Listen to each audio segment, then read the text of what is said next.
Good morning. Good morning. Good morning. Good morning. Good morning, everybody. How are you? Welcome to the show at Rise Up Show with me, your host, the Queen Bee, Danny Wallace. How are you feeling? As we chat this morning to the devilishly handsome, the fabulously wonderful, the incredibly knowledgeable Mr. Fidel Hill, the modern man. Good morning. Jodie Salt, good morning. Fab Naradi, good morning. Elise Woodbine, good morning. The devilishly handsome Ian Dixon, good morning, sir. Shut up, for fuck's sake. Jesus. The fantastic Lizzie Jackson Barrett, good morning. Josephine Sandra, everybody, good morning.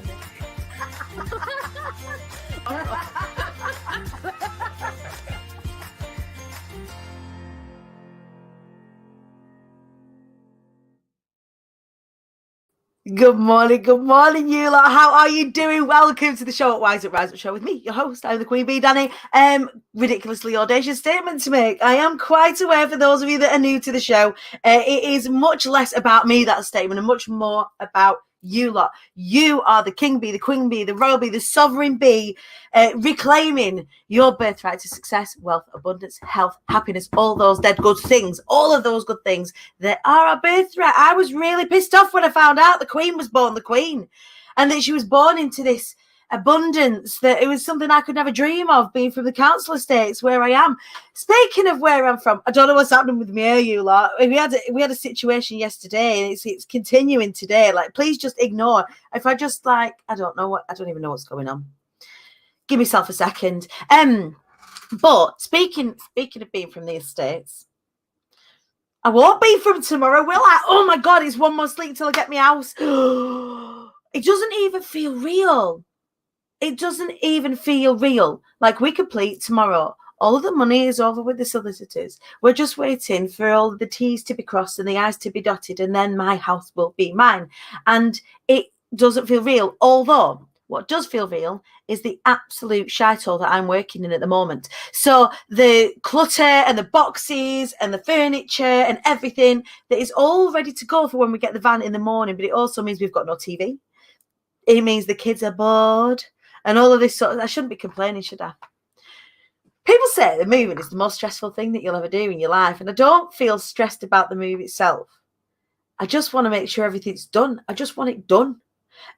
So I am, I don't know. Yesterday, you got me like an overtired toddler, having had 1 hour's sleep after Wallace was snoring all night. I have now had a full night's sleep, and I feel just as energized and excited as I did yesterday. It turns out I didn't need a bubbles in the end. I got on with my day, and it was a massively rammed out, busy day. And even though, as we were getting things ready to really start the push for Be Inspired and Be Inspired tickets and sharing all our incredible speakers with you all, and like we were just kind of like getting everything ready for that, and there's loads of client delivery in between. It got to 10 o'clock last night, and your girl's head hit the pillow. That was it. I was asleep, and I slept like the dead till 7 o'clock this morning. Wallace slept downstairs on the settee to let me get some sleep, but then I woke up with Ivy next to my face like that. So yeah, it's been an interesting 48 hours, and I think the next 48 hours are going to be really interesting as well. Before we go any further, the tickets are now live for Be Inspired. So for those of you that don't know what Be Inspired is, on the 22nd and 23rd of April, I am bringing to you 22 amazing speakers. I'm taking them to a TV studio, which is permitted and it's fully COVID friendly. Before you pop your pitchforks down, we're doing it right. I'm taking my speakers to a TV studio, and we are doing our event as it would. So we're bridging the gap between the kind of the Zoom gloom situation that we found ourselves in for the past 12 months and in real life events. I don't want to wait till June, and you lot don't want to wait till June.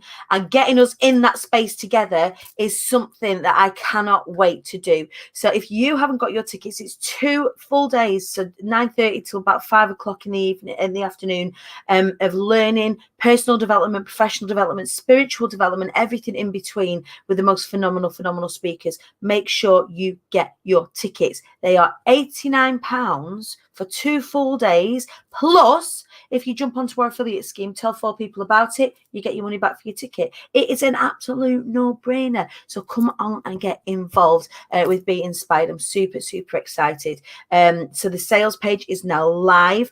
We had our guest on a few weeks ago, Simon Klawski, over in South Africa, has actually helped us put together the sales page for this, and it is off the shizzle. So I'm going to be posting that in the IATQB Hive. If you're not in there, go get yourselves in there. I'll be posting it on the Queen Bee Danny page on Facebook. It's already there on my Instagram at the Queen Bee Danny, up in the link in my bio. So go and check it out. Right, that's it. Plug over, done. I'm not even being shameless about it. I have no shame where this is concerned. I am excited. It is a service that I'm doing for you lot, and you would be daft not to grab hold of your ticket. So I am sorry, but I am not sorry. Talking about being unapologetic and absolutely awesome and wonderful, my guest this morning is another one of those that is absolutely off the chart. I just can't help myself but bring you lot amazing, amazing, amazing people. The show has got to that point now where when I ask people to come and be on the show, I'm like, I find people and they're like, I think they're just absolute gems. And I've come across this person on the internet, over on Instagram. And you know, when you just fall in love with someone, you go, God, I love what it is that you've got to say. I love how you're showing up. I love how completely unapologetic herself this person is. I love what she stands for. And the more the show progresses, we've been going a year now. It's our birthday in the next couple of weeks. The more the show progresses, the more epic the guests get. I just can't help it. So this morning we have got we'll try not to fangirl, but we have got a pageant queen, an ambassador, Instagram influencer. She is phenomenal. I'm going to let her tell you more about her. The gorgeous Kat Henry on the show this morning. Good morning, Kat. Hey, you all right? I am good. Thank you so much for joining us on the show. No worries. Thank you for having me. I feel quite blessed. I'm not gonna lie. You know, I am honestly made up, and these shows tend to be a bit of a love-in anyway, because we've come across each other via, I think, Topsy Curvy. We came across each other, and Topsy Curvy have been phenomenal supporters of the show and the things that I get amongst. They were sponsors of the Big Festoon, which is a charity event I did last year, and I just love what they're about. And so we met as a part of that community, which is a super, super lovely community, isn't it? Mm-hmm, it really is. Yeah, I collaborated with Joe in a BBC Three documentary it's a couple of years now, where we were both actually naked, and it's called The Naked Truth, and we were basically just talking about being unapologetically fat and happy with it.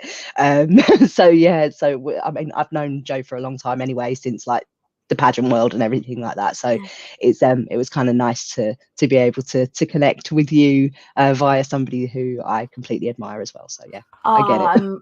See, and that's what happens when you start to surround yourself with incredible people. You start to just find incredible people. We're like bees round honey, pardon the pun. But Kat, tell us more about what it is that you do. Tell us more about the incredible things that you do. So first and foremost, I'm a mum. I have a 20-year-old daughter who is my world. I am now a full-time Zumba instructor and plus size blogger, vlogger, social media influencer. I have been doing various different things like modeling and blogging for over 6 years now. And I'm also a pageant queen. I've won both a national and an international title. And I'm also competing for the title of Miss Great Britain, which will be taking place in September. I already competed in February last year and came third, so I'm hoping that this year that was just the warm-up warm-up for this year, right? That's the plan. So what I absolutely adore about you is that you are within the pageant and the fitness industry, and you show up absolutely completely as yourself. Now, we have lots of different types of people coming onto the show. When I do bring health and wellness professionals into the show, the idea is that we make exercise more accessible, that we make exercise and loving on ourselves and being healthful a constant conversation, but not a stick to beat ourselves with. you know, exercise not being a punishment for the body for being fat, but a way to absolutely adore yourself. And I think that's one of the things that you're changing the face of in your corner of the world, right? I'm trying to. It's I'll be honest, it's very difficult. It is. Trying to get people to change their mindset that actually, like you just said, it's not exercise is not about punishing your body for the fact that you've just eaten a bit of cake. I would much rather you came and took part in one of my classes and still eat the cake. And as long as you enjoy yourself and have fun and actually find the joy in movement again, you may find that you get a new habit, which is a sustainable lifestyle change rather than trying to punish yourself with, like you said, with a stick every time you eat something negative and thinking, oh, I have to go burn off those calories. That's not how I work. Right. I'm a firm believer in health at every size. I really try and align myself with the Hayes mindset. And I think we are all up against a really, really difficult challenge. There's so many people who align with that, but we all struggle with the same thing because people's mindsets have been ingrained for so many years as to thinness equals, you know, good and fatness equals bad. And that's just a constant battle. I think that it's going to happen forever. And it's in every sense of the word, good and bad. So as a fat person myself, in a size 2022, more firmly a 22 these days, you know, sometimes I've attempted to fit into boxes by being the fat funny bird, because that was an easy box for me to fit into because I'm naturally funny. I've got funny bones. That's just the way that I am. But I'm also really, really intelligent. And for a long, long time, I didn't think I was going to be taken seriously as an entrepreneur, as a coach, as a teacher, as a creator of communities, ambassador, all these sorts of things, because of my size, because I've seen how other people have been treated. And it still goes on and it goes on. It's not even insidious. Like when you first look at it, lots of people may think that it's insidious, but it's not insidious. It's very blatant and it's very there and it's very in your face. And for anybody who does not have what is considered a normal body, but define normal, please, that we come up against. And this is on all ends of the spectrum. This is people that would be visually considered underweight to people who are not educated and people who are considered overweight. Anybody who doesn't fall into what the industry is telling us is a standard, we are at risk of not being taken seriously. Have you encountered that? Yeah, I mean, I think also just to touch on something, it's like imposter syndrome, like you've just said, like is a real big thing. Like I have battled that for so many times, and I'd be remiss to say that I don't still have those issues. Like I wake up every morning and think, am I going to be taken, you know, seriously in what I'm doing? I think that it's a constant fight, and especially, you know, within the plus size industry, getting up in front of a group of people, especially new people coming into my classes. I've had times where I've stood at the front of the class, you know, fully kitted out in all me fitness gear, and people have walked into the room and they're looking around for the instructor, and I'm stood there in like bright neon clothing, like no, this is just how I go out. This is just me. And they're kind of like, oh, where's the teacher? I'm like, I'm here, love. That's me. And they're looking at me like as if to say, you're overweight, love. How are you going to be able to teach me how to be fit? And it is a struggle. It is. Yeah. I encounter it in all different walks of life, really.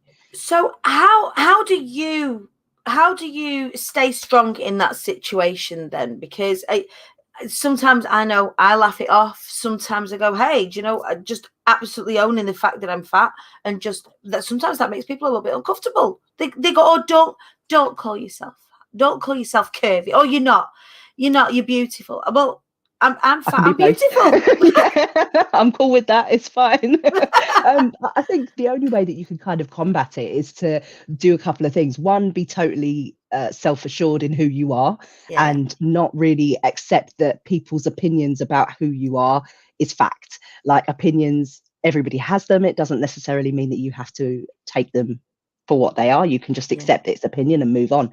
You also have to grow quite a thick skin, I think, to a certain extent, and just understand that, you know, you have to let these opinions roll off you like water off a duck's back. It's not all about letting those negative feelings or toxic behaviors kind of influence you or penetrate that thick skin. It is really important. But also, I also find that when people doubt me, as much as I have real self confidence issues in terms of my worth and my capability, because that's been drummed into me since I was a child, I try to kind of use those circumstances to kind of fuel my fire and make me think, well, you know what, if you think I'm not capable, I'm going to show you I'm capable. And not only that, if we're in a fitness community or we're in a fitness class, I'm probably going to make you vomit just because you made me feel bad. So like, you know, it's kind of like, maybe you shouldn't say these things to me because it might not work out in your favor. But yeah. I mean, I experienced the same, and I mean, we laugh about it now, but one of my former mentors, one of the reasons why I went for him is because he would say, you can't be a fat motivational speaker. And I kind of rocked up in there with my sleeves rolled up. I was like, excuse me, I don't believe that we have met, sir. And we laugh about it now, but it's that misconception. Like, you can be whoever the F you are and be motivating and be in the wellness industry and be in the beauty industry. And what is beautiful is what is all happening on the inside that we're allowing to spill out onto the outside, right? I think that I've come up against so many people in different walks of life, in different areas, where people have sort of said, well, you're plus size, so you must be glorifying obesity and you must be telling people that it's okay to be fat. And I'm sitting there and I feel so frustrated, because it's like, they're not listening to me. No. They're not actually listening to a word I'm saying. And you know, like you've just said, it's all about what's inside. And you know, I went on, just after we did the Naked Truth, I went on I think it was this morning, and Eamon sort of said, like, you know, what, I wouldn't maybe necessarily want my children to look up to you, because I don't want them to feel like it's okay to be big. And I sort of said, like, I'm not asking people to look like me. I'm asking people to be more me, you know, me inside, how I, you know, how I treat people, how I react to people, how I inspire people, how I empower people. You know, I'm a big believer that everyone can achieve success regardless of, you know, what we're trying to achieve. And there's enough space in this world for us all to succeed, but we have to raise each other up. So there's no point competing with each other. There's enough space in this arena for everyone. Yes. Oh my God. Yes. And this is why you're on the show this morning, because we need to hear these things right now. I was really blessed last night. I was on a panel chat with Marilyn Okoro and Naomi Schiff. So Naomi Schiff is a racing driver, black female racing driver. We've got Marilyn Okoro. She's GB Olympian, double Olympian. And one of the things that Naomi was saying, she's, you know, she does stunt driving, pro driver. She's stunt one for 007, all this sort of stuff.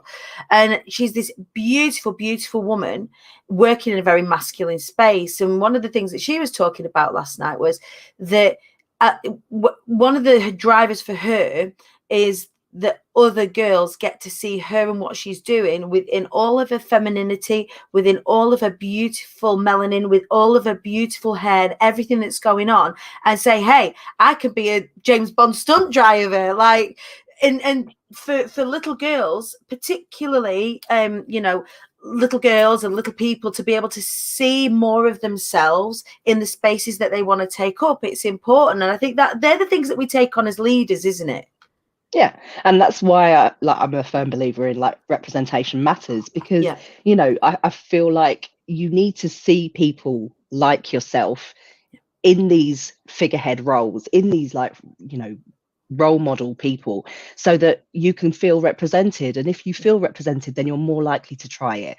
And you know, that is why it's so important. You know, I think it's such an underlooked thing, but it's something that is actually pivotal to change. And you know, we talk a lot of people are talking about diversity and equality and, you know, being equal, but actually none of that can happen unless we're prepared to represent everybody. And that is the core value that we need to change, and that has to happen before true inclusivity and diversity can even take place. So and tokenism isn't a thing. Like, you can't just drop one plus size person into a campaign and say, hey, we did it. No, you know, it has to be an ongoing thing. You have to represent all bodies, all skins, you know, every type of person, you know, for it to actually have an impact. And we've got a long way to go, I think. We've got a huge way to go, and the fact that we're able to have these conversations in these sort of local areas and get to sort of spill them out into the wider world, because it's all well and good, you know, Dove doing our campaign, but that's no good unless L'Oreal are doing a campaign and Urban Decay are doing a campaign and all of the companies are doing a campaign. So it's not just a campaign, it's just the way that we are now. Yeah. It's not that, oh, these are the things that we have to think. In order to get there, these are the things that we have to think about very consciously, because they have not been a conscious thought for a long, long time, and wrongly so.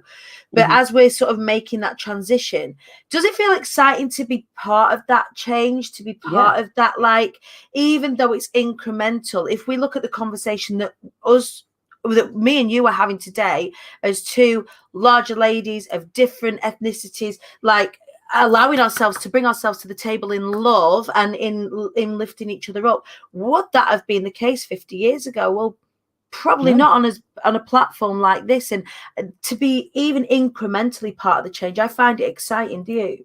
Yeah, it's really exciting. I feel quite proud to be part of it. I hope that, you know, one day when my grandchildren like look back and sort of say, yeah, my grandma did that. She was like out there in her underwear on Tower Bridge doing her thing. You know, like I want them to look back and feel proud about that and know that I made a pivotal change, even if it was just incremental. Like you said, it's every little step counts, you know, to be coy, you know. Tesco's got it right. Every little every bit helps. It does. And eventually all those drops become a ripple, become a wave, become a tsunami, isn't it? And the louder we can bang the drums in our little corners of the world, and, you know, your slightly bigger corner of the world, and so on and so on and so on.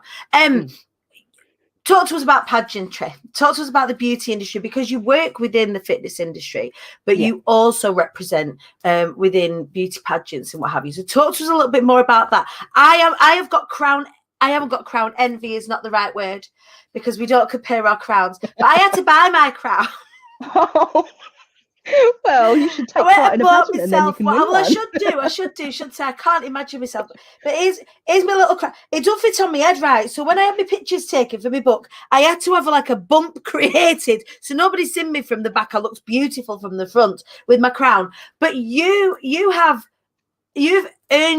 totally earned your crowns. But show us, because these are monster crowns. So my first one I won in 2015. So this I won for Miss British Beauty Curve.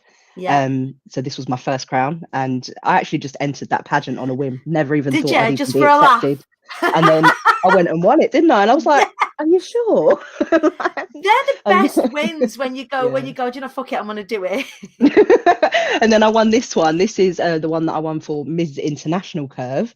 And it kind of makes me look like a bishop. I'm not going to lie. Like, it's so big. Well, can't you bless us with your presence, babes? Like, you take us to church. It's all good. And then I'm hoping that I get another crown at some point from this one, because that's a goal. That's something that I want to achieve. Absolutely. So third last time you did that, and we're going for the crown this time. Amazing. So what sort of preparation goes into doing these things? Are there set criteria? Have you got to because the pageant industry, although in some areas of society that it's laughed at, and then in other areas of society it's like it's a whole world, and often conversations start in pageantry that then trickle through in terms of beauty, that trickle through into society. So actually it's far more pivotal than the layperson would give it credit for, the whole pageant industry. If we look at, Sandra Bullock with Miss Congeniality and all that kind of thing, it's that kind of raised the awareness of the thing. But talk to us a little bit more about it. What's the kind of preparation that goes involved? What's the application process? I'm taking notes. So take notes, because I expect to see you on a stage.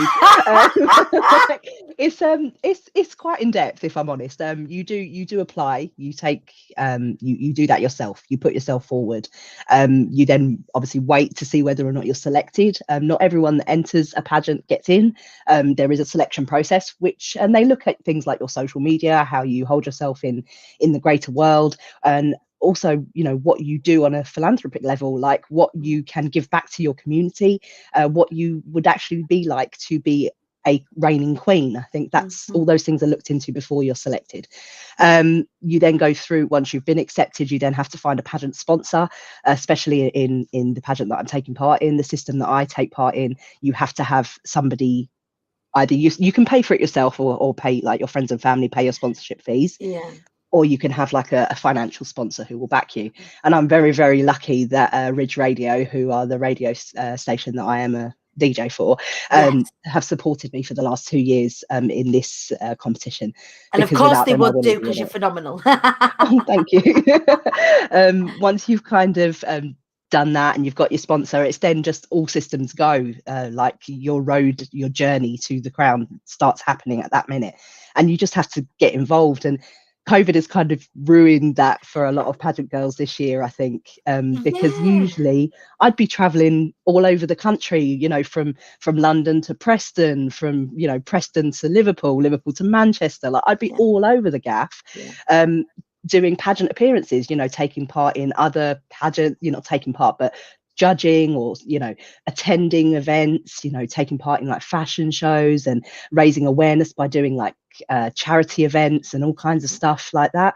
It's kind of had to be scaled back this year because of COVID. Everything has to be online, and it's, you know, even this, usually this would be an in-person thing if we were having a conversation. So, you know, it's kind of, it's a little bit strange that everything's kind of become very technologically done. I feel you. But yeah, and then everything happens on the day. You kind of all get together, and then it's just, you take part in different categories. So for our category, we have a fashion wear, then we have swimwear, and then evening gown. And, you know, you have a personal interview as well with the judges, and you kind of have to sell yourself in that interview, and then hopefully you will be placed at the end of the night. So it's quite full on, but it's like you said, it's a lot more involved, and it isn't just about being judged on what you look like. I think that's what people assume.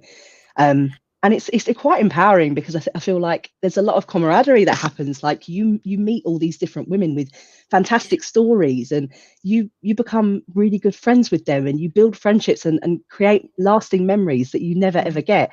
And I've seen people that have got absolutely no confidence, especially within the plus size pageantry world, where they come in and they're like, oh, I never thought I'd do anything like this. And then, like, at the end of the session, when they're all got off the stage, they're like, I want to do it again. They're glowing. So much energy. Yeah, it changes you. It really makes you more empowered as a woman. I think, you know, everybody should kind of experience it, and don't knock it until you try it. I think absolutely. So it sounds like there's a lot of preparation that goes into, you're almost kind of showing whoever's running the pageant that you are going to be a great ambassador for them and their name and everything that comes with it. So all of that is like everybody's practicing, or, you know, showing that they're going to be a great ambassador. What about when it comes to being crowned? So say you win and you come through the other side of it, then there's a representation period when you're reigning queen, isn't it? So you've then so I mean the whole thing starts again. I used to do competitions, singing competitions year in, and there was the whole preparation, the audition process and all of this, and then there'd be the competition, and then there's all the press stuff that you do afterwards. What about that? What happens then? I guess it's like just like the preparation period, but then on steroids, like then it just gets amped up. Yeah, I mean, I'll be honest, like every time I've won a title, and even just winning like third place last year, the challenge never stops. It's ongoing. You have to keep on representing, especially kind of like what your show is called. You have to wise up and rise up and actually show up. You have to do something with that title. I see so many people who win and then they don't do anything, and it's kind of like, well, there would have been 10 women behind you that were prepared to do so much more. So take the opportunity and run with it. Like I've always gone on to try and push that, system to other people. That's your main goal, really. You as the queen, you're enticing people to follow your journey so that they'll do it too. Right. You're trying to grow your own personal brand, but also the brand of the system as well. So, you have to be a role model, you have to be inspiring, and you also have to hold yourself with a certain level of, caliber, and you can't just be out here being loose and getting drunk every 5 minutes. I think this is where I would come a cropper cat, I wonder if the slip of the tongue might not work for me for some I'll be honest, the swears I think are, for me, in real world, if anyone knows me, I'm a mouth like a sailor. But to be quite honest, when I'm, talking on a pageant level, when I'm wearing this, I have to hold myself with a certain level of decorum. And that's really important. I feel like your personal, who you are with your friends has to be the real you, but also you have to be able to tone it down and kind of rein it in, because you are representing a business. And you have to be professional, and that is the level you have to kind of. Yeah, and you would expect it. I imagine, I'd like to think that, our queen, Liz, when she's speaking to her family, I would like to think that she maybe doesn't address them in quite the same way. I don't know. They're all supposed to curtsy at her, so I don't think it does. I think once the curtsies happened and they're through the other side of it, I think there may be a relax. I would like to think that I'm going to make it up. I'd like to think there'd be a relative amount of relaxation around them so that they can interact as a family, and it's not the same way that they would address everybody else. It's a similar thing, isn't it? That what it's not changing who you are. It's just allowing yourself to really step into that space and own yourself accordingly when you're representing 100%. So it must have been difficult, especially within the pageant scene and also the fitness scene in the last 12 months. How have you managed that? What kind of things have you been getting up to keep your toe in? All kinds of stuff. Being inventive, thinking outside the box, I think is the most important thing, but also not letting it demoralize you. COVID has stolen a lot from me. It stole my mum in March. It almost stole my dad. My dad got it too, and he was in hospital. My dad has been left with long-term health conditions, and he has prostate cancer. So he now has to go through chemo because he had to have a pacemaker fitted as a result of it. So that's changed his life. My partner is a pilot, so obviously from the aviation industry, just kind of stopping. He has been put on furlough. He hasn't really been working. Us as a family has taken a huge financial hit as a result of that. My daughter is a barista. Obviously, first year in uni was last year, so she's had to scale back and do all of her uni online. And then for me personally, in January, I just got made redundant from my full-time job. So it's kind of everything that could possibly happen to one family. Just like, leave us alone. COVID has kind of ruined our family, but it's made us stronger. And losing my mum actually made me train to be a Zumba instructor. I've been a fitness instructor for the last 6 years, teaching another form of fitness aerobic exercise. But I've actually been a Zumba student since 2001, and me and my mum used to do it together. And when she passed away, I used that as kind of like my channel to try and way of honouring her. And get over my grief, but try and deal with it in some way. And it kind of, I used it as a incentive for me to train, and I moved straight into doing outdoor classes because we weren't in lockdown then. But I was doing them for charity, so I was just raising money for local charities rather than actually taking a financial cut, because I didn't. Imposter syndrome, I didn't feel worthy, and so I just did it for charity instead. And then as soon as lockdown happened, I switched over to online and started teaching virtually, and I've been adapting ever since. At the end of this month, we should be able to go back to live outdoor classes, fingers crossed. So I imagine the vibe outside is pretty awesome, doing cold. The Very cold. But I mean, it's going to be amazing, and I think people are going to be biting our hands off to come to those classes because we're just bored of being indoors. I just want to get out. We are bored in the house, and we're in the house bored. I had to buy another house. I'm so bored of this house. I'm no. Oh, congratulations! Anyway, I hope it all goes through. Thank you very much. So what's coming up for you? So obviously, we're peeping around the corner of this situation for the past 12 months now. You've obviously got September coming up with Miss Great Britain. You've got the fitness world opening back up. What are you most excited about? I mean, it must be hard to really get excited, especially when so much has happened for you in the last 12 months.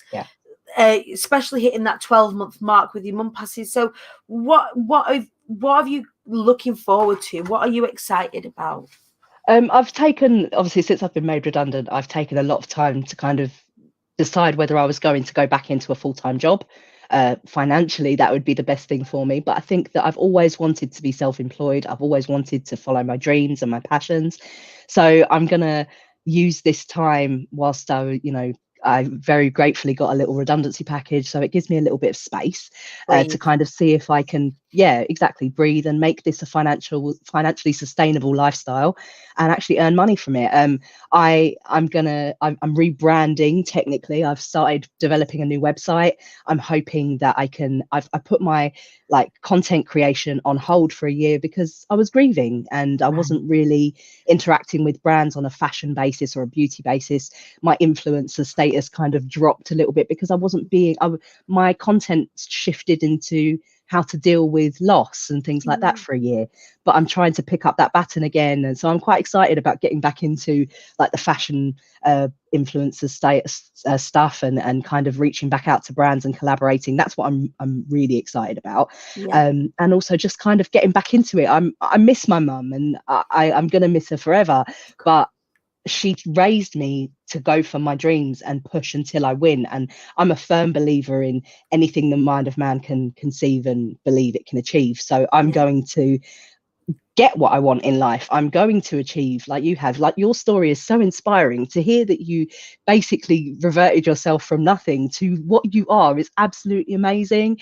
And I couldn't be prouder to be sat here talking to you, if I'm honest. And I hope that you'll impart some of your advice and knowledge onto me so that I can try and achieve some fantastic things in my later life. And I hope you'll help me, really. Get out. This is not the last time that you and I are going to have a conversation, madam, at all, by any stretch of it. And what an incredible way to honour your mum by just holding yourself through that whole process with such incredible, grace. And even when you are taking steps back from things, you're still pushing forward, whether you really realize it or not, you're still moving forward. And I just think it's a phenomenal thing.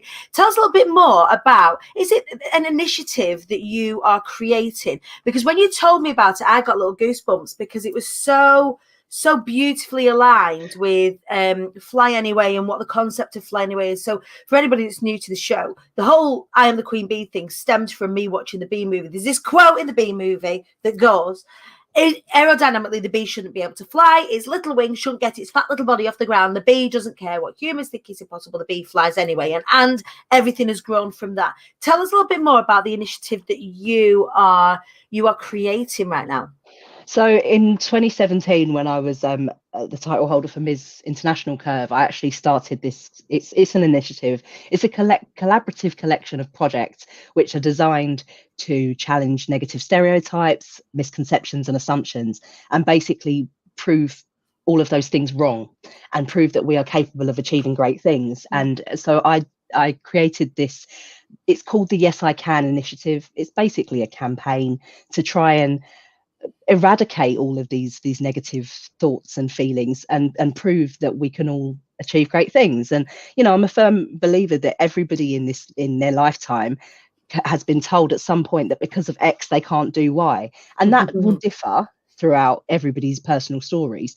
But we've all been told that we're not capable, we're not worthy, we're not strong enough, we're not manly enough, we're not feminine enough to do something. So what I wanted to do was find a way to kind of highlight those stories and bring them out into the furore so they can inspire other people to kind of think that if they can do it, so can I. And I've got a great Yes I Can story. My partner is my biggest inspiration. He came from nothing and he's achieved his childhood dream of becoming an aviation becoming a pilot. He's self-funded himself. He's one of my greatest inspirations, and I wanted to be able to talk about those things from all different walks of life. So yeah, I think it is something that I will continue to work with, and I want it to be a global sensation, really. I want it to grow because I think that, like, many campaigns are quite segregated. So like I said to you earlier, like most campaigns, it's like, get involved in this campaign if you've suffered with cancer or something like that, just for an example. But this is something that's a bit more rounded, and it can pique anybody's interest because we've all been in that circumstance at some point in our life. So I really did kind of try to think outside of the box and find something that's suitable for everybody, and I hope that people will kind of get on board with that. I am absolutely here for it. I cannot wait to see how that all carries on and how all that grows, and to continue following you as an admirer on your journey, Thank and you. indeed as a friend going forward. Like I said, it's definitely not going to be the last time that you and I have a conversation. Kat Henry, thank you so much for your time Thank and you for having joining us me. on the show. Rise Up Show. Kat Henry, everybody, the crowd go wild. Just me in my bedroom. Thank you so much, my angel. See you soon. Take care. So that was Kat Henry, everybody. Please do go and follow her over on Instagram. She's got a phenomenal account, so inspirational. All of the things that she talks about. And also, she is fly. You want to see some of the things that she wears and her outfits and how she styles. Like the girl is a stylish girl. Go and check her out. She's amazing. She's definitely an inspiration for me. Please do go and check Kat Henry out. Right, you lot. What a show. What a show. I told you, I am bringing you the fire, my angels. And today was absolutely no exception. Right. Tomorrow, we've got Kate Blake on the show. Just before we complete on my house. So my assistant was like, Danny, do you not want us to get like one of our incredible like co-hosts or assistant hosts onto the show this morning? You know, maybe we could get a Wenna in again, or Shell. I'm like, I cannot not share moving day with you lot. So on moving day, I am going to be here with you hosting a show from here. It won't be from the new house because I don't think we've not got the kind of connection at the moment. So I am super excited. I will be a little bit like a shaken up bottle of fizzy pop tomorrow. You've had me in all shades of excited this week so far. I can imagine we will be at fever pitch. Please do tune in tomorrow and come and just hold some space for me while I interview Kate Blake as we talk about her journey since she was last on the show. In the meantime, make sure you go and get your Be Inspired tickets. You can get them from my link in Instagram. So go to Instagram, go to the link in my bio, go and grab your Be Inspired tickets. £89 for 2 days of a wicked learning, inspiration, motivation, spiritual, business, personal development. I love you. I will see you all tomorrow. Oh my fucking God. One more sleep till move day. Oh, see you later.